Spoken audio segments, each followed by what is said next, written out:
देखिए दोस्तों, आज मैं HRMS पोर्टल को कैसे लॉगिन करिएगा वो बताने वाला हूँ। तो सबसे पहले आपको आपके ईमेल पर एक आईडी और पासवर्ड मिलेगा। आईडी जो है वो आपका HRMS आईडी है, और जो पासवर्ड मिलेगा वो एक टेस्ट के लिए पासवर्ड बनाया जाता है। कुछ भी दिया जा सकता है, किसी किसी जोन में उसको टेस्ट TEST@123 ऐसा करके दिया रहता है। वो लॉगिन आईडी से आपको आपका HRMS पोर्टल खोलना है। खोलने के बाद आपको कैप्चा कोड भरने के बाद, पासवर्ड भरने के बाद OTP पर सेंड करना है। अगर आपका OTP सेंड नहीं होता है तो आप यहाँ पर रीसेंड OTP पर क्लिक करिएगा, ठीक है। रीसेंड OTP पर क्लिक करने के बाद आपका मोबाइल पे एक मैसेज आएगा। वो 24 घंटे के लिए वैलिड है, जैसे आज रात ये 23:59 तक वैलिड है। इसको आप रख लीजिएगा।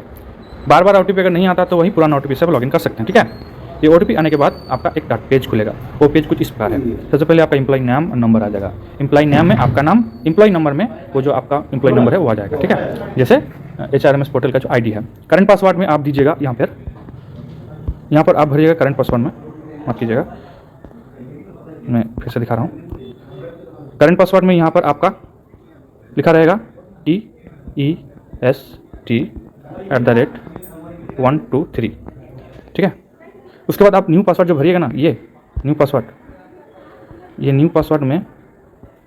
पासवर्ड में आप भरिएगा। मैं एग्जांपल देता हूँ।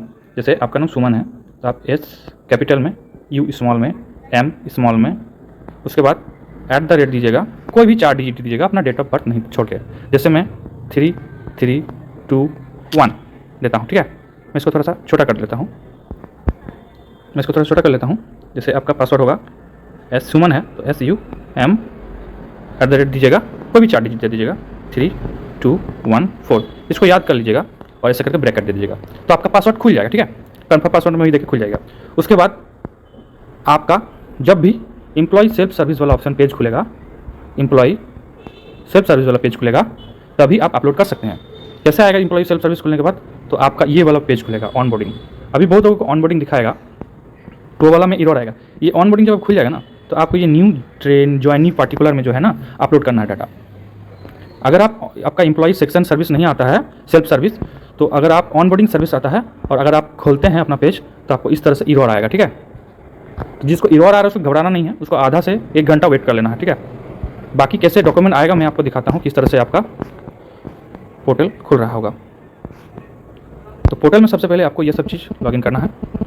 अटेस्टेशन फॉर्म, ये अटेस्टेशन फॉर्म, कैरेक्टर सर्टिफिकेट, जिसमें आप एनेक्सर 1A और जो कॉलेज का जो आपका लास्ट इंस्टीट्यूट वाला कैरेक्टर है वो एक साथ PDF में कर सकते हैं।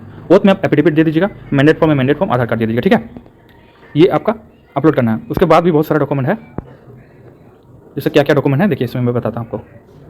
सबसे पहले यहाँ पर आप अपना एड्रेस भर दीजिएगा, जितना एड्रेस यहाँ पर देखिए ऑफिशियल मोबाइल नंबर है ना, आप अपना मोबाइल नंबर दे दीजिएगा। यहाँ पर ऑफिशियल ईमेल एड्रेस है, दे दीजिएगा। बहुत लोगों का जो है ना ये प्रेजेंट और परमानेंट एड्रेस सेम है, देखिए यहाँ पे, तो यहाँ टिक लगा दीजिएगा, ठीक है। उसके बाद आपका बैंक अकाउंट नंबर भरिएगा। फिर बता रहा हूँ, बैंक अकाउंट नंबर भरिएगा यहाँ पर जैसे ही IFSC कोड दीजिएगा ना और यहाँ पर चेक वाला ऑप्शन करिएगा ना, तो ये जितना भी आपका ब्राउन वाला है, माफ कीजिएगा, ये जो डार्क वाला पोर्सन है ये भर जाएगा अपने आप IFSC कोड देने के बाद। उसके बाद आप यहाँ पर कैंसिल चेक जो है 2 MB से नीचे करके अपलोड कर दीजिएगा। और आपका जो मिसलेनियस है, नेशनलिटी, मेरिटल स्टेटस में बैचलर वाला जो है वो कॉलम भरिएगा। उसके बाद लीजिए ब्लड ग्रुप, जिसको याद है तो भरिएगा, नहीं तो 30 रुपया लेता है अपना ब्लड ग्रुप जो है वो पता लगा के कर सकते हैं। यहाँ पर एजुकेशन वाला जो ऑप्शन है, तो आपने जो पहले से जो आपका ऑफिसर अपलोड कर दिया गया है वहीं पर आएगा। अगर आपको कुछ एक्स्ट्रा ऐड करना है, जैसे इंटर किसी को ऐड करना है, तो यहाँ पर प्लस करके कर सकते हैं आप।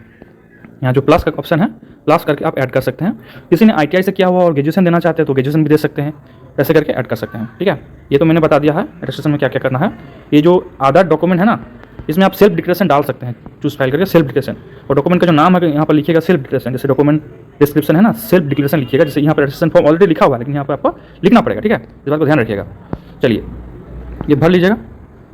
उसके बाद आपका ये वाला पोर्टल खुल जाएगा इस तरह से। तो बहुत लोग घबरा जाते हैं कि मैं क्या करूं, मेरा आ नहीं रहा है, कैसे अपलोड करूं, ये वो। तो आपको घबराना नहीं है, इस तरह का ऑप्शन आएगा। उसके बाद आपको वेट करना है आधा से 1 घंटा, ठीक। उसके बाद ही आपका आएगा। किस तरह का ऑप्शन आएगा देख लीजिए।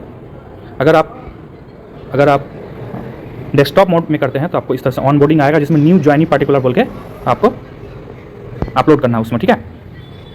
ये करने के बाद वही वाला ऑप्शन खुल जाएगा, ये वाला जो मैंने बताया है, अपलोड कर दीजिएगा। उसके बाद आपको सेव एज ड्राफ्ट करना है।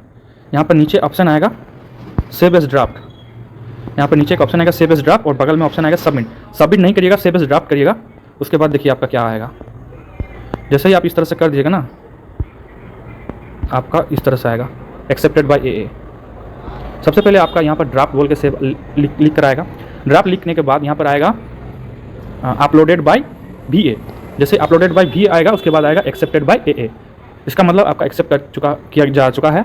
और वहाँ पर जो आपका सबमिट वाला कॉलम है यहाँ पर नीचे, और यहाँ पर आएगा ड्राफ्ट वाला, तो ना आपका ड्राफ्ट तो सेव हो जाएगा, लेकिन सबमिट वाला ऑप्शन में सबमिट नहीं होगा। इसका मतलब ये ऑटोमेटिक सबमिट हो चुका है। ठीक है, इस तरह का पेज जैसे ही खुल जाएगा आप समझ लीजिएगा आपका HRMS पोर्टल में सारा डॉक्यूमेंट अपलोड हो चुका है और वो एक्सेप्टेड हो चुका है, वो वेरीफाई हो चुका है। बाकी के लिए वीडियो के लिए आप मेरे चैनल में देख सकते हैं किस तरह से बाकी का डॉक्यूमेंट्स लगेगा। Thank you.